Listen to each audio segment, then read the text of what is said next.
The pain in my gut wasn't from surgery. It was from the knife still twisting. My medical chart was locked, my husband gone, and the nurse's smile never reached her eyes. I grabbed a tablet from the workstation, my fingers shaking as I pulled up the surgical notes. The signature on my consent form. Mine. But I never signed it. Someone wanted me cut open, and they're still here, watching. The elevator doors opened to a lab tech's terrified face, pressing a thumb drive into my palm. "Run," she whispered. The security guards were coming. I had 30 seconds to disappear or become whatever they'd already turned me into. The fluorescent lights hummed with a clinical, predatory vibration. Elena Sterling's tongue traced the metallic tang of dried blood against her molars. Every breath pulled the scent of scorched ozone and lemon bleach into her lungs, stinging the raw lining of her throat. She fumbled for the call button, her fingers brushing the stiff, starch-heavy sheets of the recovery suite. A nurse entered, her rubber soles chirping against the linoleum. She didn't approach the bed. She hovered by the door, a silhouette framed by the harsh hallway glare. Her eyes were as flat as the gray floor tiles. "I need my intake file," Elena rasped, the words scraping her vocal cords. The sedative's fog clung to her brain like wet wool. "Hospital policy restricts patient access to active trauma records," the woman replied. Her voice possessed the flat, rehearsed quality of a recorded message. She adjusted a silver pen in her breast pocket, her eyes remaining fixed on the wall clock behind Elena's head. "I'm the patient. It's my history." The nurse offered a tight, professional grimace. "Dr. Hayes will discuss the discharge summary during morning rounds. Rest, Miss Sterling." The door clicked shut, severing the light.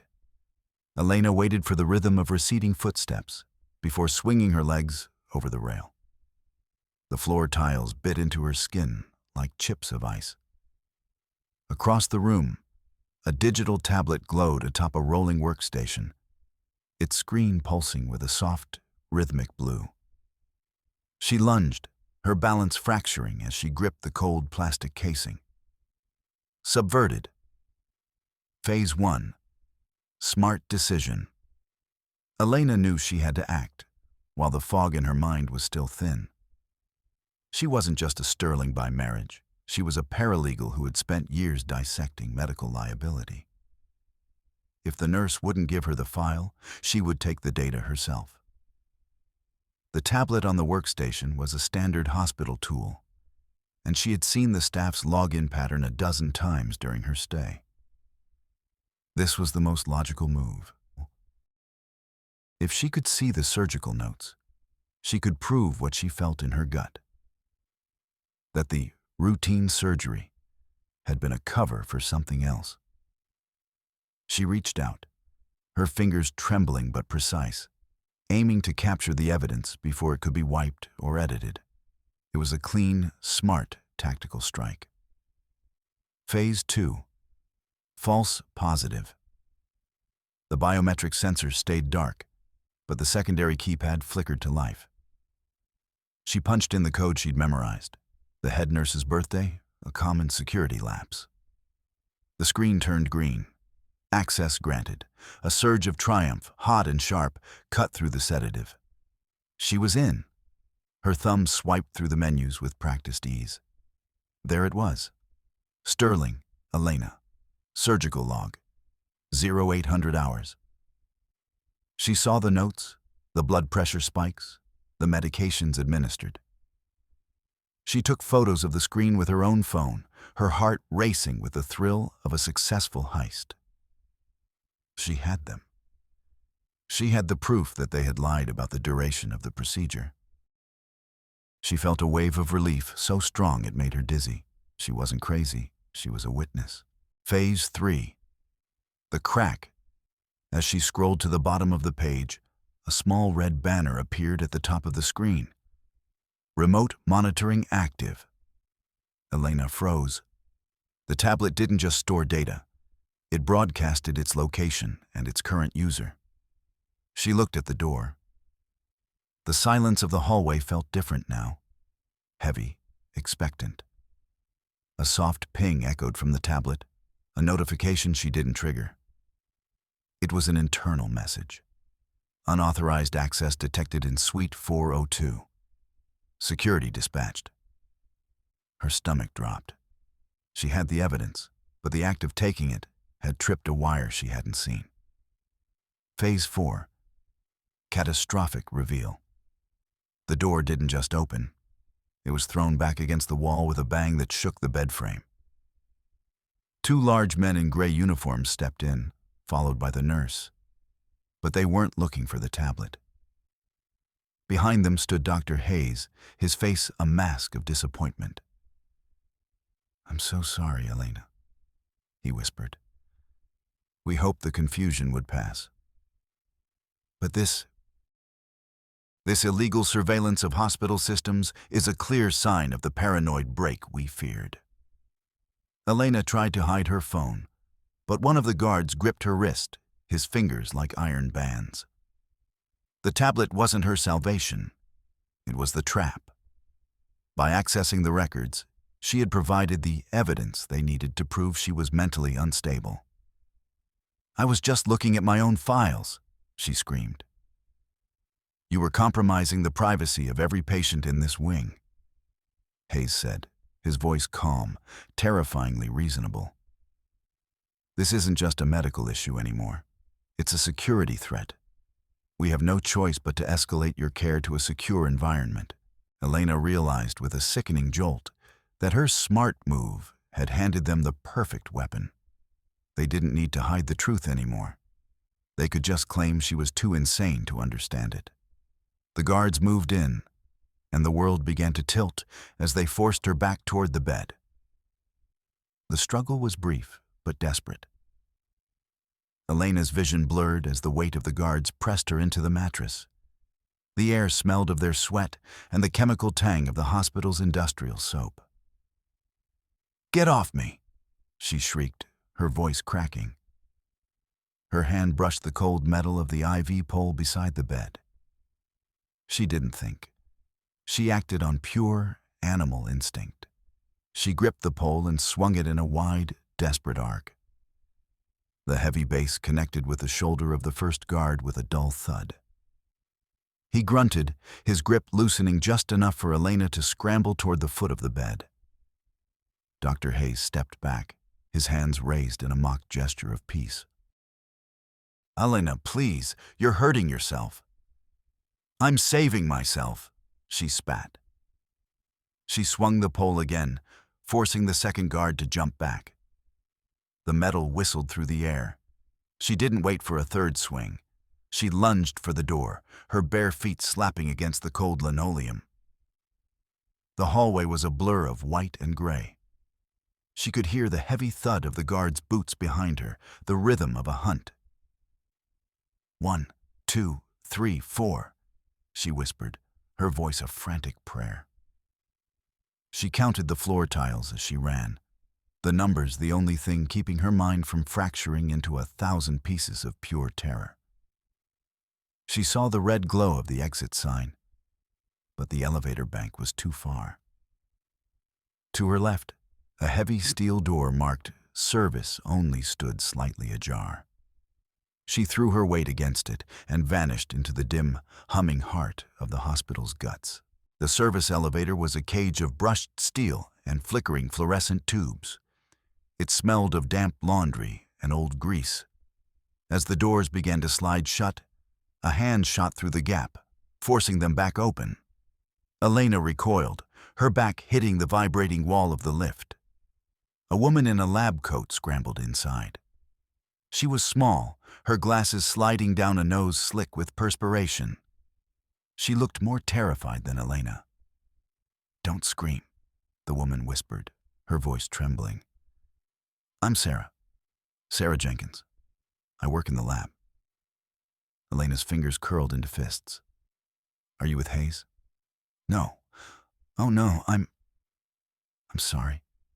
I'm so sorry for what they're doing," Sarah said. her words tumbling over each other. She reached into the pocket of her oversized coat and pulled out a small, silver thumb drive. I saw the orders, the real ones, not the ones they put in your chart. The elevator began to descend, the floor dropping beneath Elena's feet. She stared at the drive. It felt heavy, a physical weight of truth in a building made of lies. Why help me? Elena asked, her voice low. Because they're going to kill you, Miss Sterling, and I can't have that on my soul. Sorry, I just can't. Sarah shoved the drive into Elena's hand. The cold metal bit into her palm. The pre-op orders, they're on there. It wasn't a laparoscopy. They were looking for something else. Something in your blood. The elevator chimed, a cheerful, mocking sound. The doors opened to the basement laundry. Sarah didn't move. Go, before they tracked the lift. Elena didn't look back. She ran into the maze of steaming pipes and giant, roaring dryers. The thumb drive clutched so tight, it left an imprint on her skin. She found a corner behind a mountain of linen bags, the air thick with the scent of hot cotton and bleach. She pulled the stolen tablet from the waistband of her thin hospital gown. Her hands were shaking, making it hard to focus. She needed to know.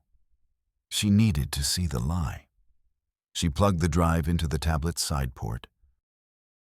The screen flickered, then displayed a list of encrypted files.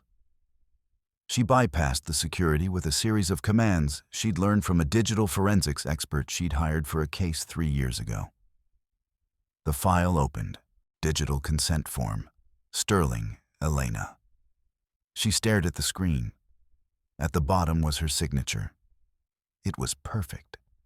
The elegant loop of the E, the sharp tail of the G. But it wasn't the signature she used for medical forms. It was the one she had used only once in her life. On the prenuptial agreement Julian had insisted on 3 years ago. A signature she kept in a private, encrypted vault on her home computer. The realization hit her like a physical blow to the stomach. The hospital wasn't just acting alone. They had help from inside her own house. Someone had given them that signature. Someone who had access to her most private files. Julian, she breathed, the name tasting like ash. The hum of the basement grew louder, the sound of the giant machines morphing into a rhythmic throb that felt like a headache. She wasn't just a patient. She was a liability being liquidated. The heavy thud of the service elevator returning to the basement echoed through the room. Elena scrambled deeper into the shadows, her mind racing. She had the proof, but she was trapped in the belly of the beast. The basement door groaned open. "Miss Sterling?" The voice was melodic, calm, and utterly terrifying. Beatrice Sterling stepped into the room, her silver hair shimmering under the dim yellow lights. She looked perfectly out of place among the grime and the steam, her white silk shirt numbered 12 on the cuff, crisp and unstained.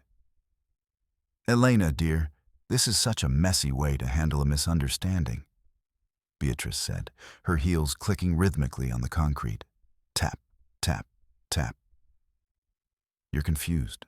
The surgery was for your own good, to protect the family. By forging my signature." Elena stepped out from behind the laundry bags, the tablet held like a shield. "I saw the file, Beatrice. I know what you did." Beatrice stopped, her eyes narrowing. She didn't look angry. She looked bored. "What you know is a symptom of your condition. Dr. Hayes has already filed the emergency commitment papers. Post-operative psychosis, a tragic but documented side effect of your fragile constitution. I'm not going anywhere with you."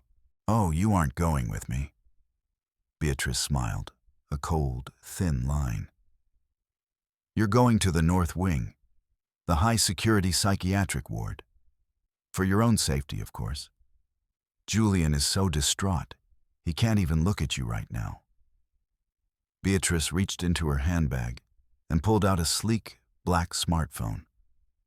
She tapped the screen twice. The press conference is in 5 hours, Elena. We're going to announce your retirement from public life.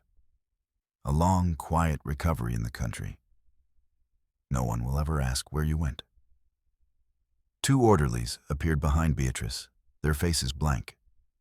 One of them held a tray with a single plastic cup.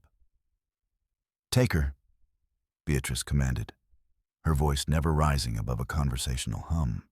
The world went dark as a heavy hood was pulled over Elena's head, the smell of old fabric and stale air filling her lungs. When the hood was removed, Elena was in a room that felt like a tomb disguised as a hotel suite. The walls were a soft, muted beige, the furniture bolted to the floor. There were no windows, only a digital screen on the wall displaying a looped video of a mountain stream. She lunged for her pocket. Her phone was gone. The tablet was gone. The thumb drive. She felt a spark of hope. She had tucked it into the hem of her gown before they grabbed her.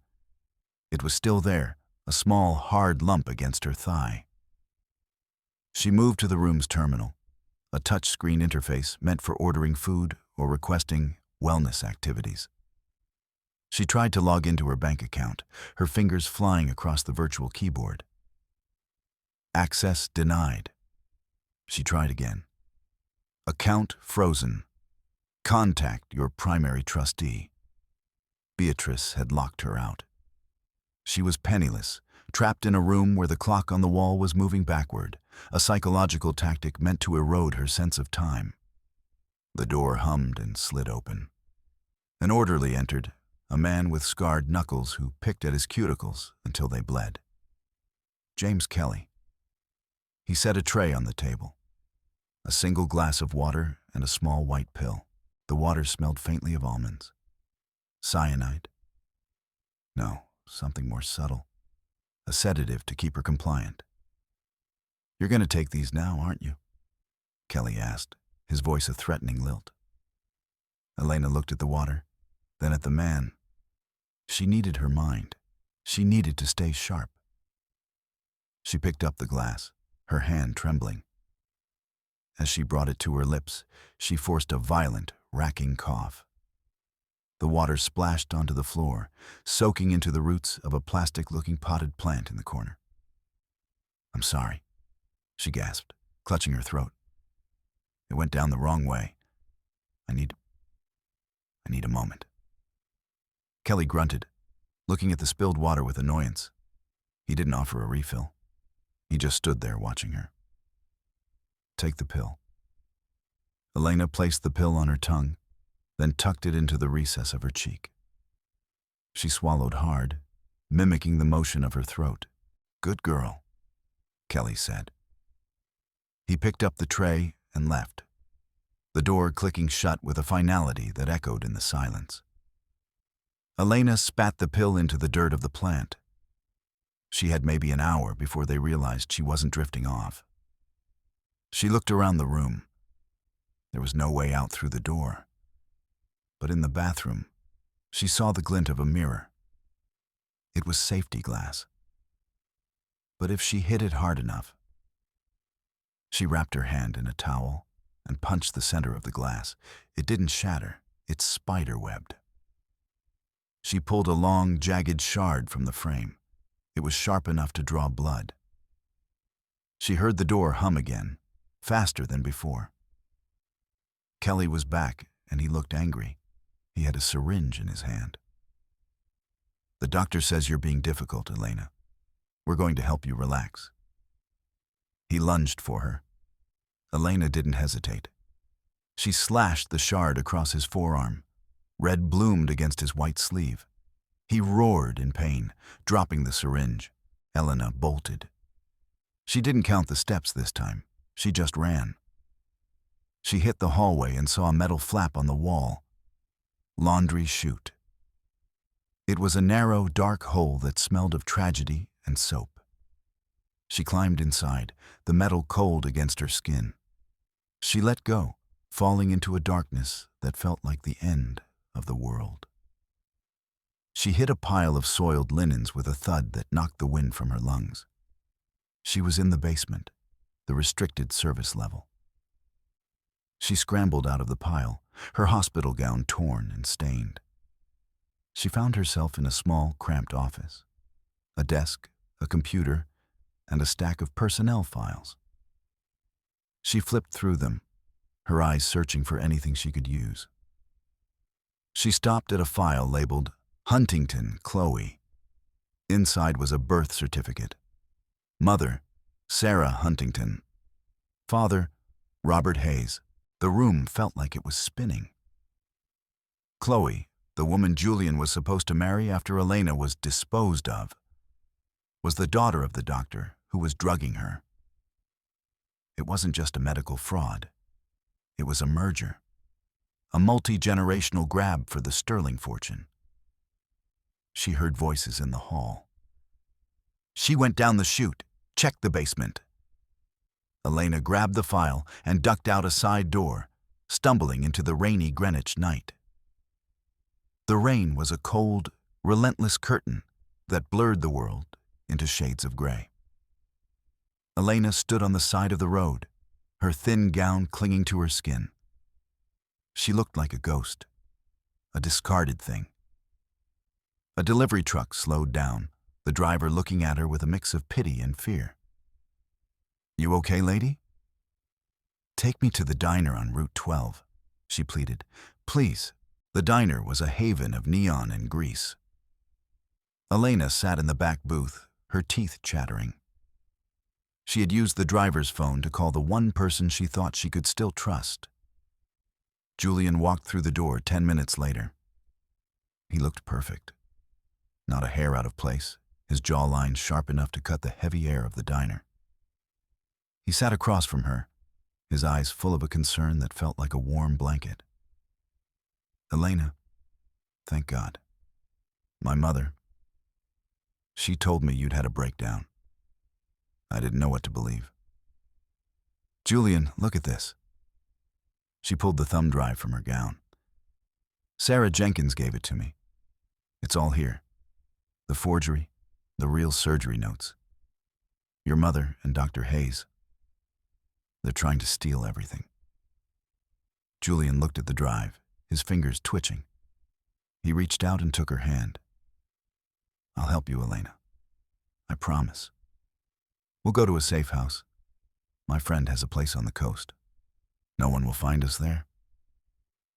He led her to his car, a sleek, silent Tesla.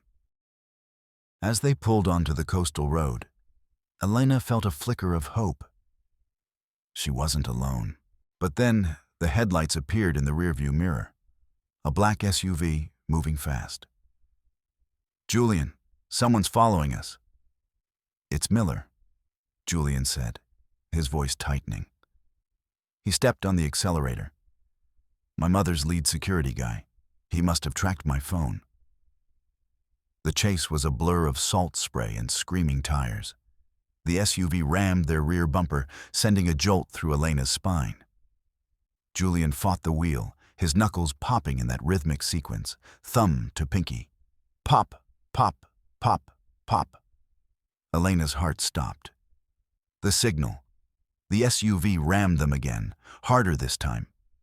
The Tesla spun, the world turning into a kaleidoscope of dark water and gray sky. They hit the embankment with a bone-jarring crash, the car teetering on the edge of the cliff. Elena struggled with her seatbelt.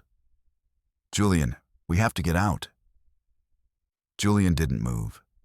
He sat there, staring at the rain on the windshield. He reached over and took the thumb drive from her lap. "Julian?" He looked at her then, and the warmth was gone. His eyes were as cold as the ocean below them. "You were always so smart, Elena. Too smart for your own good."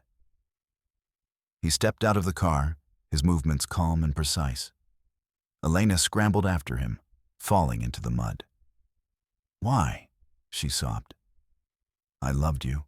My grandfather's will was very specific," Julian said, looking down at her. The inheritance only stays in the family if there's a genetically pure heir. Your blood, it was a liability. We needed someone with the right pedigree. Someone like Chloe. He held the thumb drive up. This was the only thing that could have stopped us. He dropped the drive onto the asphalt and ground it under his heel. The plastic shattered, the delicate electronics crushed into the grit. "You're a monster," Elena whispered. "No," Julian said, adjusting his tie. "I'm a Sterling. And you're just a tragic headline." He turned as a secondary car pulled up. Miller stepped out, his arms crossed, a silent wall of muscle. Julian got into the car without a backward glance, leaving Elena alone in the dark, the rain washing away the last of her hope. The police station was a cacophony of ringing phones and the smell of stale coffee. Elena sat in a cold holding cell, her hands cuffed to the bench. They had arrested her for the theft of the tablet and the assault on Kelly. The door opened, and Beatrice Sterling walked in. She looked at the cell with a faint expression of disgust. "You look terrible, Elena." "I have the recording, Beatrice." Elena lied, her voice steady. "I recorded Julian on the cliff. Everything he said. The inheritance, the heart condition, the forgery." Beatrice laughed, a sound like breaking glass. "Do you truly think a judge will listen to the ramblings of an escaped psychiatric patient? You're a felon now, dear. A thief and a violent offender. Your word is worth nothing." "Then why are you here?" "To offer you a deal," Beatrice said, leaning against the bars. "Sign the divorce papers. Relinquish all claims to the estate. And I'll make sure you go to a nice, quiet facility in the Midwest, instead of a state prison." Subverted Phase 1. Smart decision. Elena saw her opening. She knew that Beatrice's arrogance was her greatest weakness. As a paralegal, Elena had spent hundreds of hours in intake rooms just like this one. She knew exactly where the microphones were hidden, and she knew that every word spoken in this cell was being recorded for the precinct's digital archives. She decided to goad Beatrice into a full confession. If she could get Beatrice to admit to the conspiracy on a police-monitored line, the evidence would be ironclad. It was a brilliant, calculated move, using the system's own surveillance against the woman who thought she owned it. Elena felt a surge of cold, sharp confidence as she began to bait the trap. Phase 2. False positive. "You'll never get away with it," Elena said, her voice rising just enough to be caught by the sensors. "The forgery of my signature on the pre-op orders. That's a federal crime, Beatrice. You and Hayes planned the whole thing to steal my trust fund." Beatrice smiled, stepping closer to the bars. "Planned? Elena, we orchestrated it. Every detail. From the moment Julian brought you home, we knew you were a threat to the bloodline. The surgery wasn't a mistake, it was a necessary extraction. And the forgery? It was a masterpiece. Even the best forensic experts couldn't tell the difference." Elena felt a rush of pure victory. Beatrice was talking. She was admitting to everything. The digital recorder in the wall was catching every syllable. "And the heart condition? You lied about that too." "Of course we did," Beatrice spat. "You were perfectly healthy. It's the Sterlings who carry the defect. We couldn't let a commoner like you dilute the legacy with your truth. Now, sign the papers, or I'll ensure you never see the sun again." Phase 3. The crack. Elena leaned back, a triumphant smile on her face. "I think the district attorney will find that very interesting, Beatrice. Check the ceiling. This room is recorded 24/7. Beatrice didn't flinch. She didn't look up. She just looked at Elena with a pity that made Elena's blood run cold. "Oh, Elena, you really should have stayed in the hospital. You've forgotten the first rule of power. Beatrice pulled a small silver device from her pocket. It was a signal jammer. A soft blue light pulsed on its side. The recording system in this wing has been undergoing maintenance since the moment you were brought in. And even if it weren't, who do you think pays for the mayor's re-election campaign? Phase 4. Catastrophic reveal. The door to the holding area opened, and Officer David Foster walked in. He didn't look at Elena.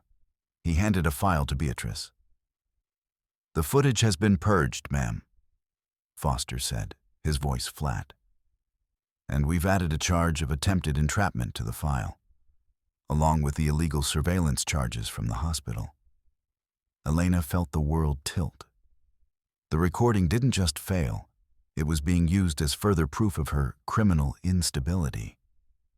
By trying to record a confession, she had technically committed a crime in a state that required two-party consent for private conversations, a law Beatrice's lawyers would twist to ensure the evidence was not only inadmissible, but a weapon against her. "You're not just a patient anymore, Elena," Beatrice whispered. "You're a predator, and the world needs to be protected from you." Beatrice walked out, leaving Elena in a silence so heavy it felt like a physical weight. She had tried to play the game by the rules, and the rules had been rewritten to bury her. But the silence was broken by a soft crinkle. Officer Foster was still there. He reached into his pocket and pulled out a small white sugar packet. He looked at it for a long moment, then looked at Elena. "I saw the way you were counting the steps," he said, his voice low. "My sister, she does that, when she's scared." He stepped closer to the bars. "I can't change the records, but I can tell you this. Sarah Jenkins isn't at the lab anymore. She's at the DA's office. She didn't just have the pre-op orders. She had the Sterling family's genetic history." He dropped the sugar packet into her lap. "Sometimes the rules are a lie, Miss Sterling. You need to stop counting the steps and start looking at the people walking them." The Sterling Foundation Gala was a sea of black ties and diamonds, a monument to a legacy built on bones. Beatrice stood at the podium, her white silk shirt, number 1 today, shining under the crystal chandelier.